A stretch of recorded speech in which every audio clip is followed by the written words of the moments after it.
بسم الله الرحمن الرحيم الحمد لله والصلاة والسلام على أشرف الأنبياء والمرسلين soo dhawaada asxaabta maanta waa maalinimo khamiis ah taariikhdan ay ku beegan tahay 27 bisha 7aad 2023 xareysan xarunta xanaanada iyo hooyada kulmiye garoon ama salax galbeed oo ay dhahaan maanta waxay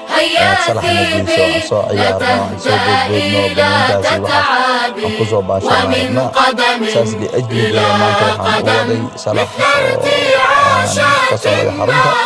salaxiyaan keenay sidii iyaga ay jeclaayeen ay ku faraxsanayeen iyo group ah marba group ciyaaraysa marba group koox ku qabsaday sida hadda diiwaanada ugu jeedaan marka ma sha Allah soo ciyaarayaan qaabka quruxda badan sidii jeclaayeen 2 saac ayaan u keenay maanta 2 saacna si fiican oo qurux badan ma sha Allah ay ciyaareen iyagoo ka koobnaa 4 group marka laba group mar ilaa waxay ka koobnaayeen 6 group laba group waa gashay ka baxday laba group kala gashay ka baxday laba kala gashay ka baxday inkastoo kuwa kale oo yaryaraa oo iska qaadayay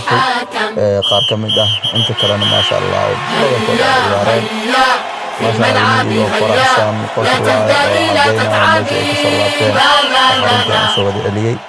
مركز الجودان عروت الفرحين مرور بنا هدفي وإن كفرحي عروت أغانتا dadka danyarta ah iyo masaakiinta kaamilay marwada ay joogaan inaan ka farxiyo ma sha Allah aroorteen aad u faraxsanahay maanta si ma sha Allah qurux badan iyagoo ma sha Allah insha Allah waxyaalaha kale aan ku tarjiro waxay tahay maadaama maanta maalinta ugu horeysa salaxa aan wada ay tahay in loo soo gado fanaanadaha ay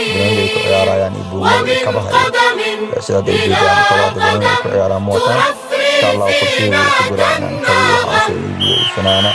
oo astaan u ah oo buugaag ka baxay astaan oo aan soo galo oo ay ku buufsan tahay ma xarunta ku buufsan tahay lambar loo sameeyo si ardaydan dhiirigelin ay ugu dhiiriyaan أنا ديرجيني ونقطة أرجع أسبوع يوم عشان معلومات سبت لا يا 4 برش وكذا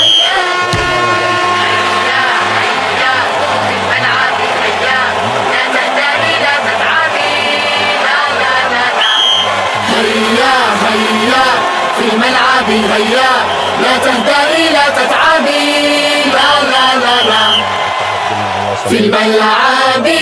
هيا ثيبي لا تهدئي لا تتعبي في الملعب هيا ثيبي لا تهدئي لا تتعبي ومن قدم إلى قدم مثل ارتعاشات النغم يحبها الكبار والصغار كأنها عصفورة من نار حياتها في الأرض والفضاء أنشودة مسحورة الغناء ترتاح في الميدان أقل من ثواني